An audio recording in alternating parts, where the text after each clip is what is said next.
Good morning, y'all. So, we've been making a lot of live content.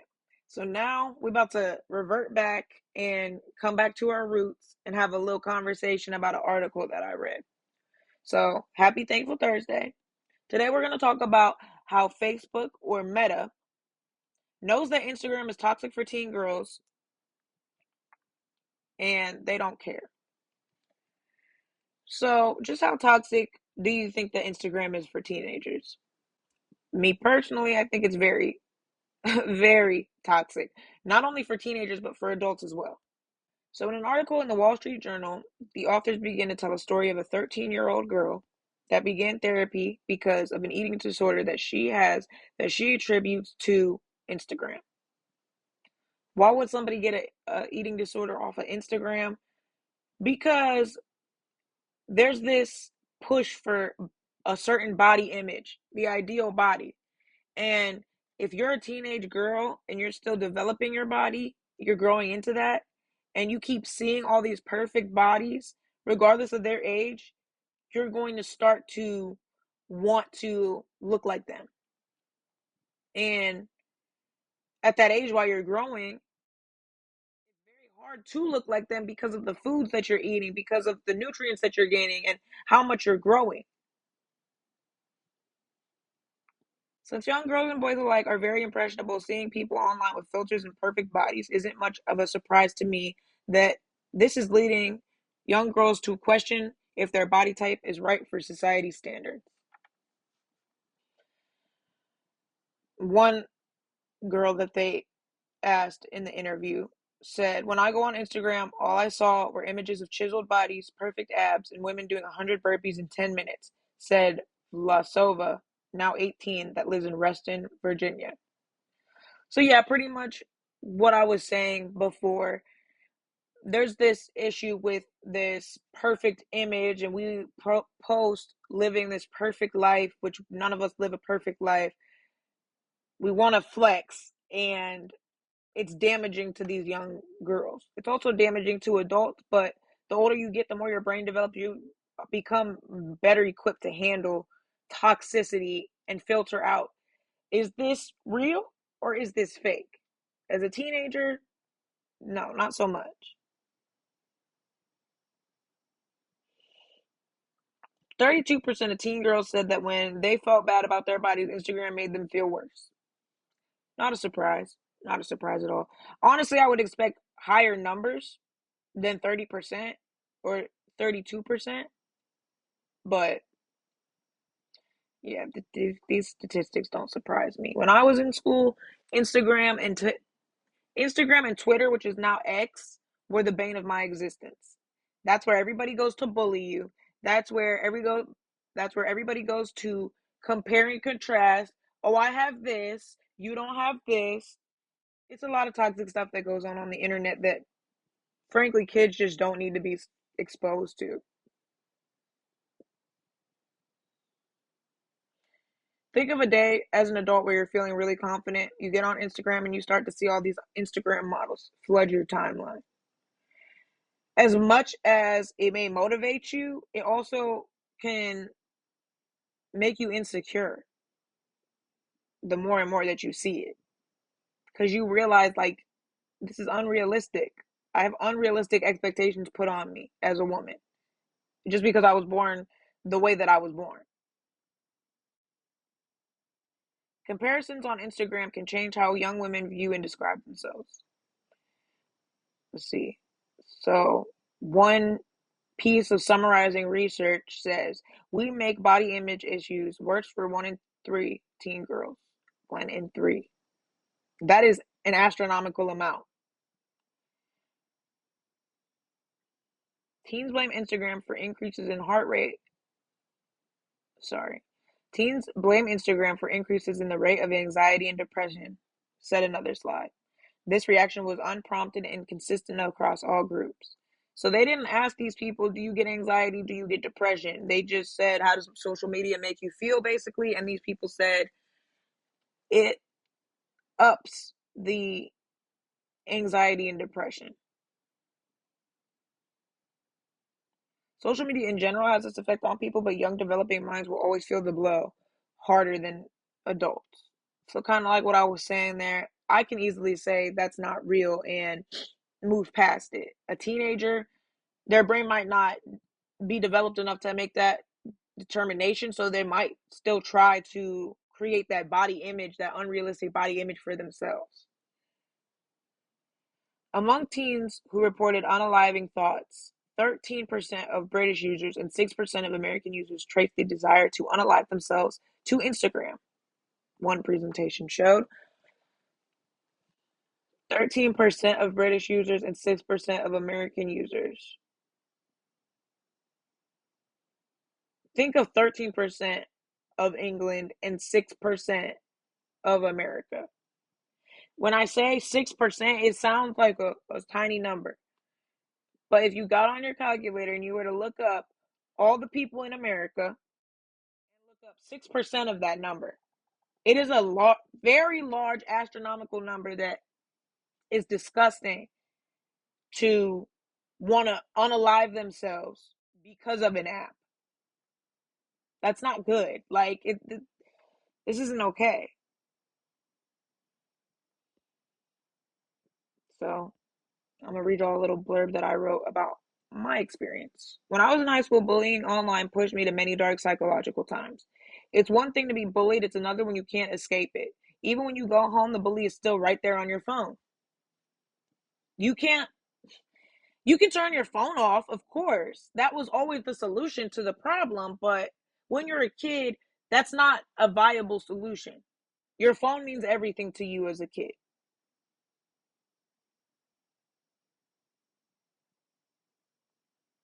Instagram targets the younger generation to maximize profits.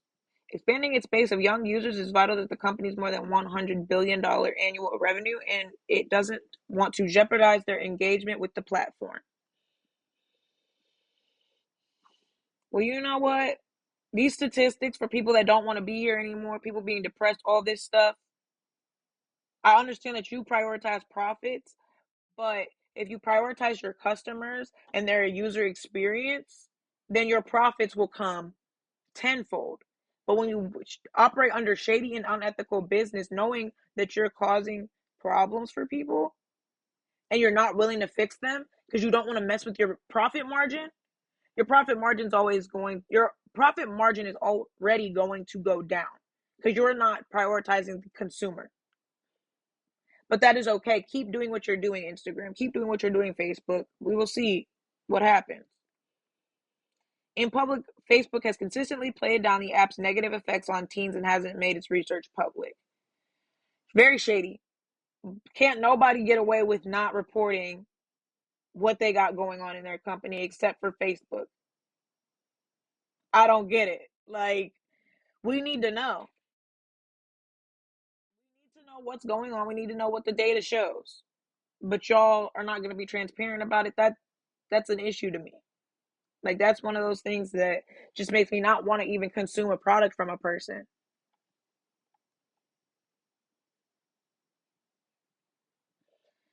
See, in May, Instagram head Adam Mosseri, I might be saying that wrong and I apologize if I am, told reporters that research he had seen suggests that the app's effects on teen well-being is likely quite small.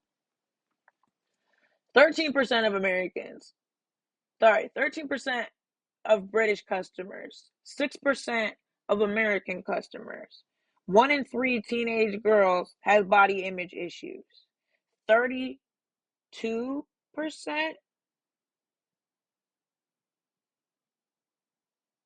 32% say when they feel bad about their bodies, Instagram makes them feel worse. So, what do you mean that the impact is quite small? Do you know what 32% of teenage girls is? Do you know how big of a number that is? What do we mean this is quite small? Quite small to who? To you or to everybody else? Because that ain't small to me. This is a prime example of y'all minimizing your effects the app has on teen mental health and mental health in general, just so you can maximize profits. So, what does Facebook know?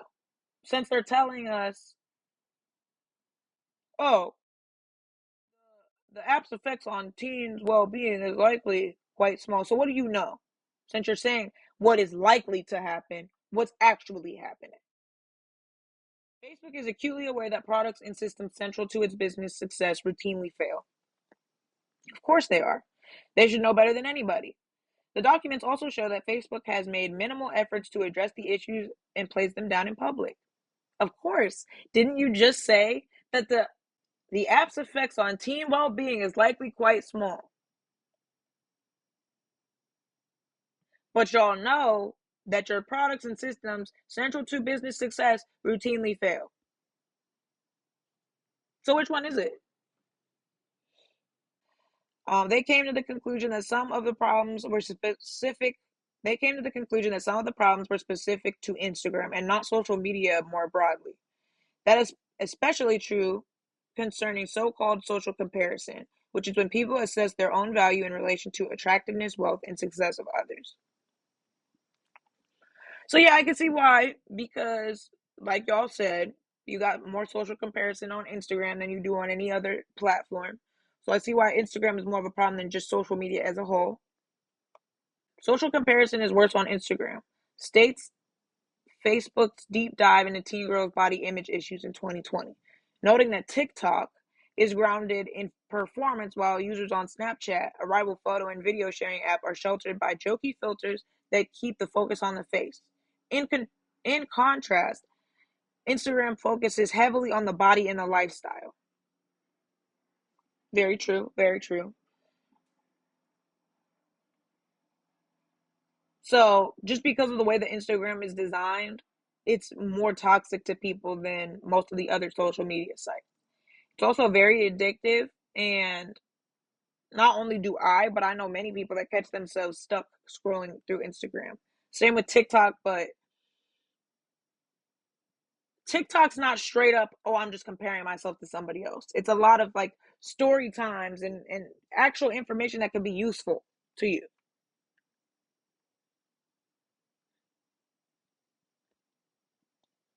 The tendency to share only the best moments, a pressure to look perfect, and an addictive product can send teens spiraling towards eating disorders and unhealthy sense of their own bodies and depression. Yeah. We get on Instagram and we just start posting only the best parts of our day. We want to post the good meal we ate. We want to post the workout. We want to post the, I don't know, the brand new car, the brand new watch we got. But when something bad happens, we don't talk about it. We don't post about it. There's some people that do, and they get accused of trying to get attention from other people. So, yeah, I completely agree with that.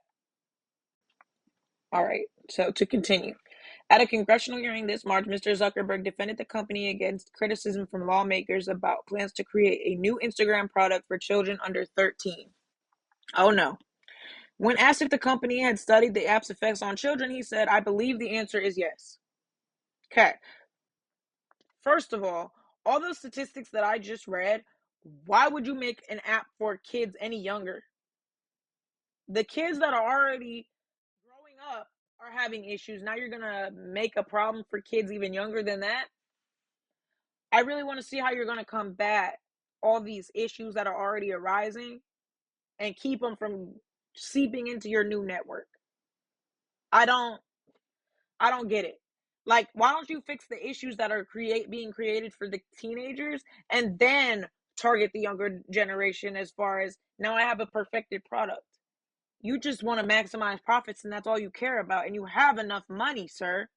This is where y'all get real greedy. All y'all do is prioritize these profits, profits, profits, but you're already beyond the point of profiting being even an issue. You've already got enough wealth for generations and generations and generations to come. And so instead of saying, you know what, I got enough money, let me focus on being ethically correct so that when my consumers are happy, no, you're not about that. You're not about the people. You're about yourself and your pockets and your profit margins. And I hate it. I hate it. It's just a part of corporate America, but I freaking hate it. Just went off on a tangent, but it is what it is. I believe the answer is yes for me as well. What do you mean you believe? It's either a yes or a no question. You've either studied the effects on children or you have not. And the truth be told, the fact that there's a deep dive with all this research means that somebody did it. Somebody did the research. So be upfront with it. Tell them what it is. Yeah, we did the research and it's not indicating that this is very good for children. No, no, no, no. You want to keep pushing your product, so you can't say that.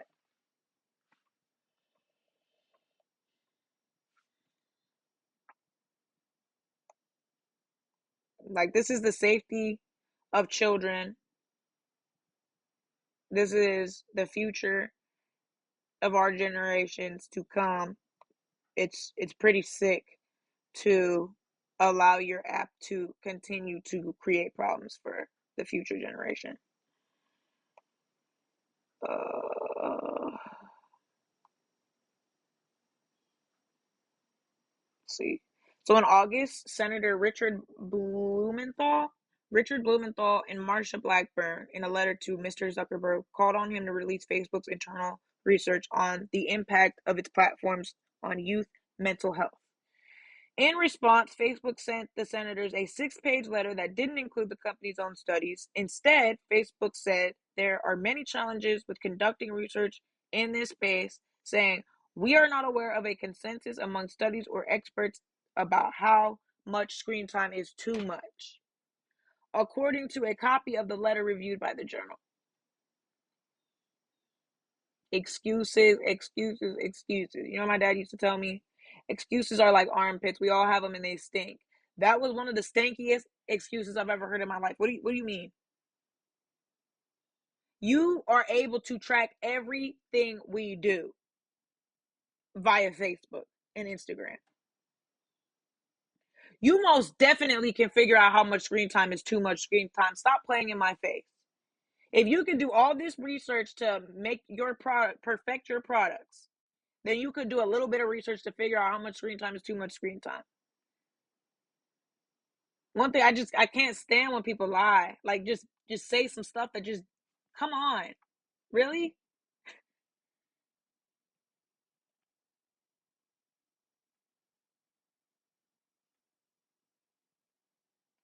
Facebook's answers were so evasive, failing to even respond to all of our questions, that they really raised questions about what else Facebook might be hiding. Senator Blumenthal said in an email. I agree. What else do y'all got going on? Because I ain't never seen somebody run away from a question like that. Ever.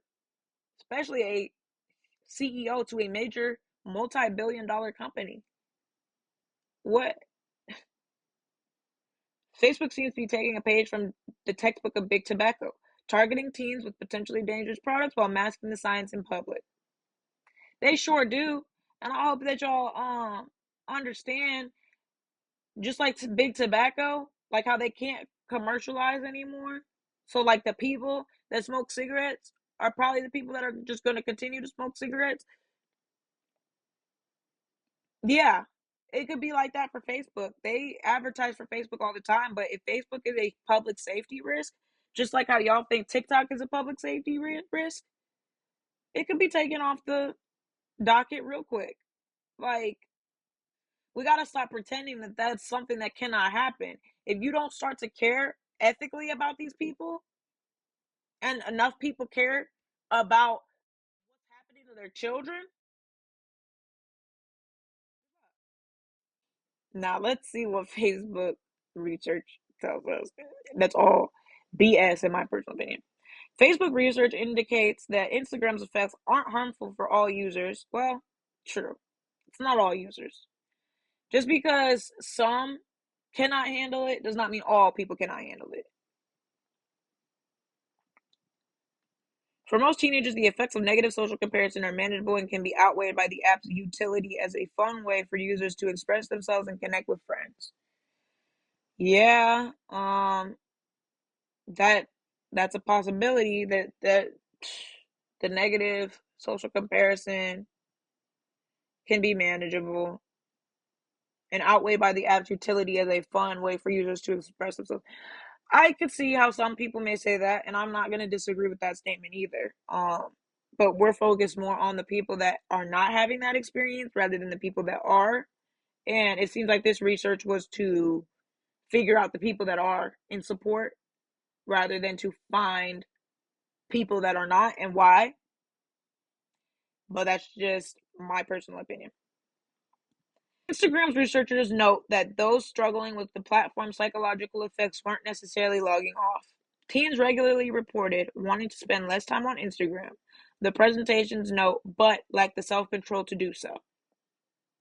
Yeah, when an app is super addictive, having the self control as a teenager to get off of it is asking a lot.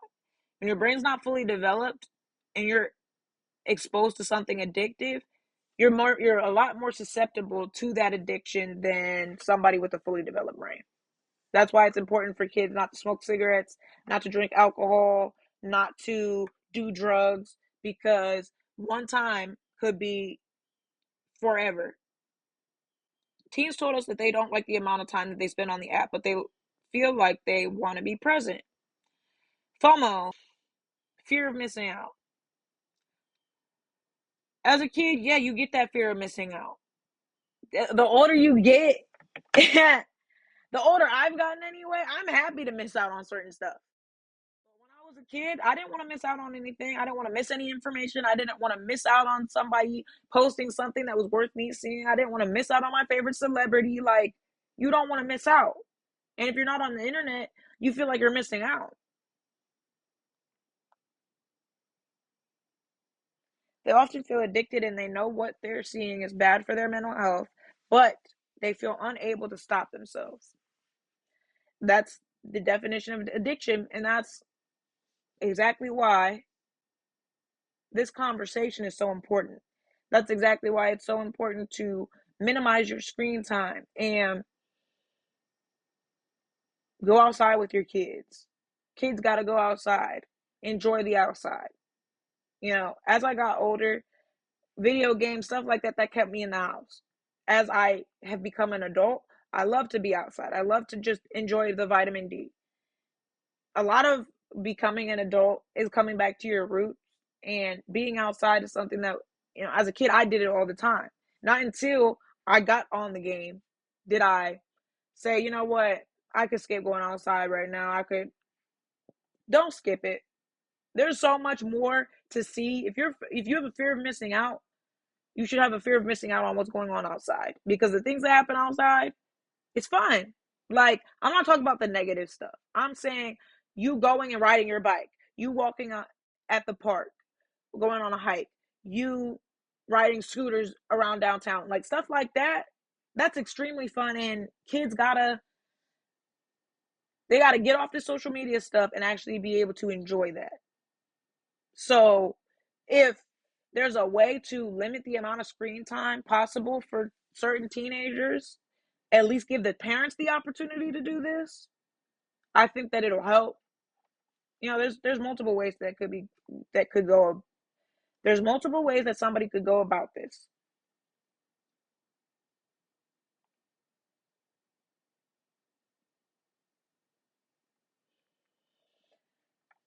The pandemic has affected the way that Instagram got used, and that's because we didn't have any other choice.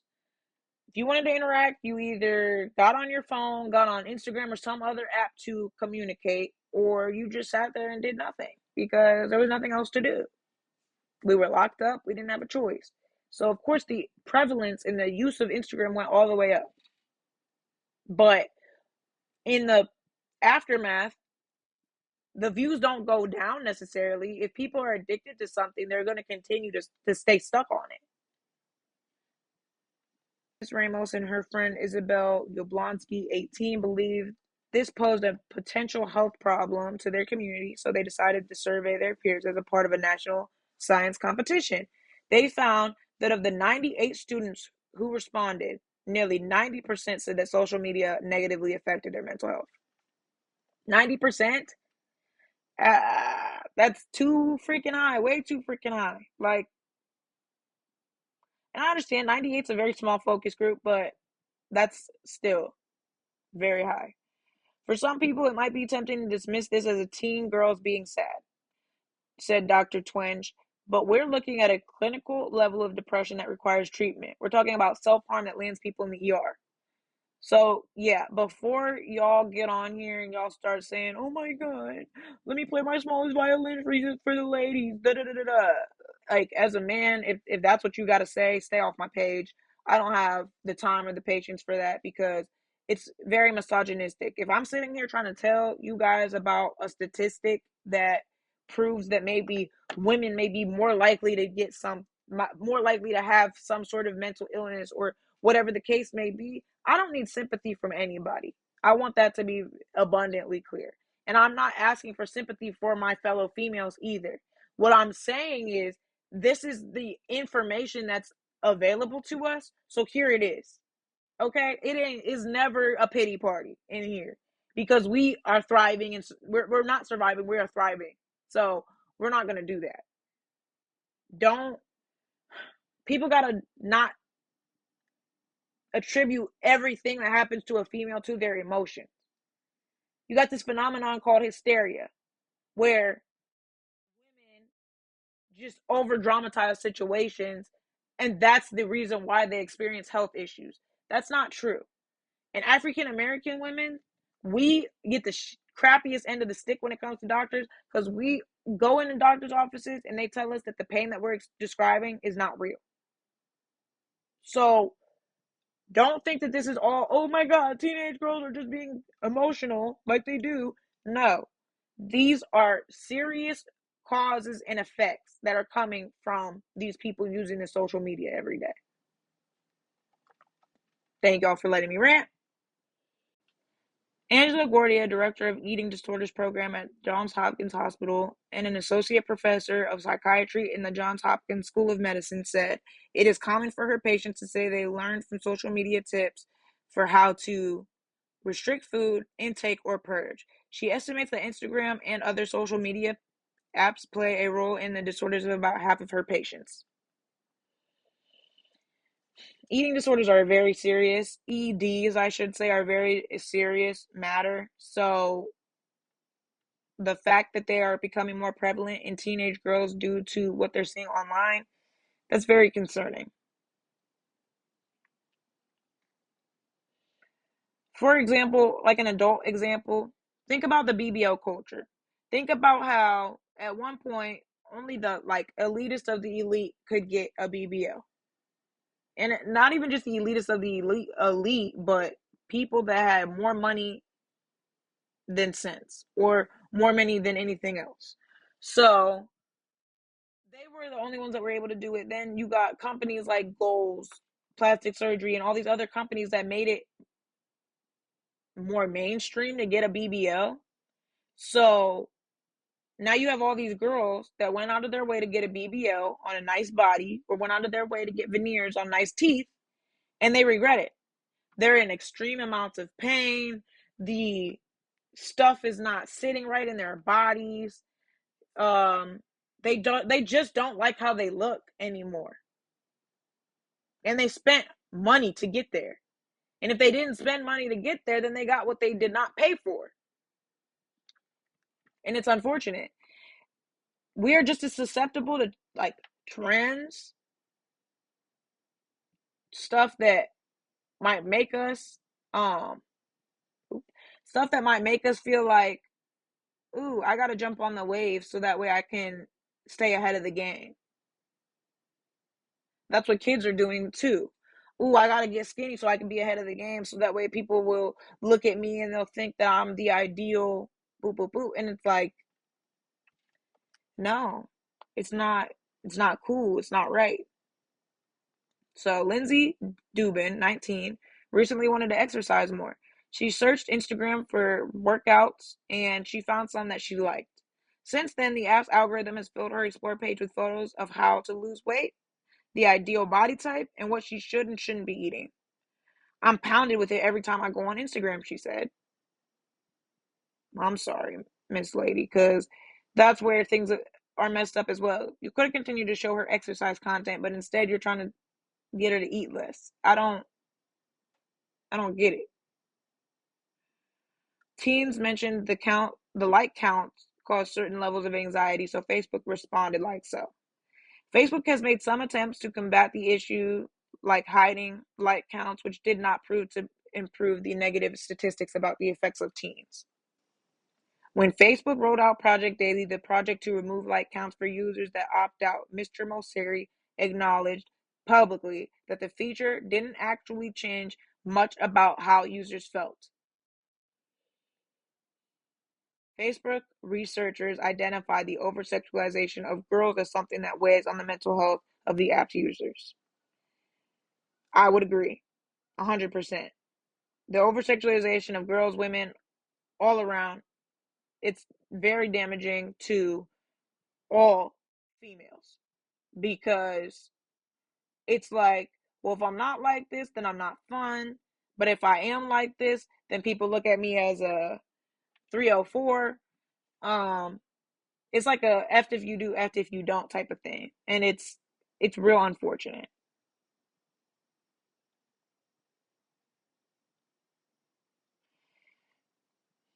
They go on to say how this can affect African American girls, especially because people often assume that African American girls are older than they are and they critique the bodies of us more frequently. So, yeah, growing up, I was from 16 to 18. From 16 to 17, I was 18 years old in people's eyes. From the time that I turned 18 to probably 22, everyone thought I was 12. And then I became the age that I am now, and I'm either 25 or 28. And I'm not either one of those ages. I'm much younger than both. So, that being said, yeah, us African American girls have a pressure on us that can't necessarily be understood. And I don't know if it's even just us African American girls. I think that there are other um, POC that develop faster than Caucasian counterparts, and we get an emphasis on our bodies. We're paid attention to for our bodies much sooner than other races. Teen boys are not immune. In a deep dive Facebook's researchers conducted in a mental health see, teen boys aren't immune. In the deep dive Facebook's researchers conducted into mental health in 2019, they found that 14% of boys in the U.S. and 14% of boys in the U.S. said Instagram made them feel worse about themselves. In their report on body image in 2020, Facebook's researchers found that 40% of teen boys experienced negative social comparison. These stats are much more than the quite small Adam Mosseri previously claimed the risk to teen mental health may be. So, the beginning of the article, I was mentioning how teen girls are being affected. In the end of the article, we're not just talking about teenage girls, we're talking about teenage girls and teenage boys. So, do y'all care a little bit more now? The misogynistic men that don't want to hear anything about females, do y'all care a little bit more now that I brought up boys? Because you should. You should care regardless. But now that I brought up the boys, open up your ears a little bit. I'm going to tell y'all my experience with social media. So let me start over. When I was a teenager, the internet being frequently used in schools was just emerging. It caused so much more conflict for my younger self than it was ever even worth. Like I mentioned in the beginning, when you're being bullied and you cannot turn your phone off, sorry, you can turn your phone off. When you're being bullied and you don't get to go home to get an escape because it's all on your phone, it's all on your social media, it's everywhere. It's extremely damaging. When you're feeling insecure and you go online and you keep seeing all these beautiful, perfect bodies, these face-tuned faces, all this, bodies that were cropped up to look the way that they look, that's damaging to you as a teenage girl who's developing. Once you leave high school, the interactions that meant so much mean so little to you in the grand scheme of life. But you don't come to that conclusion until you're an adult. When you're in the midst of it, young and developing, you can't really see that far ahead. You live day by day. You're not living, oh, once I leave here, I'm gonna do this and I'm gonna do this and I'm gonna be here and I'm gonna do it. It's not that easy to think that far ahead, especially when the conflicts of high school get to you. So yeah, you can't really see that far ahead of you.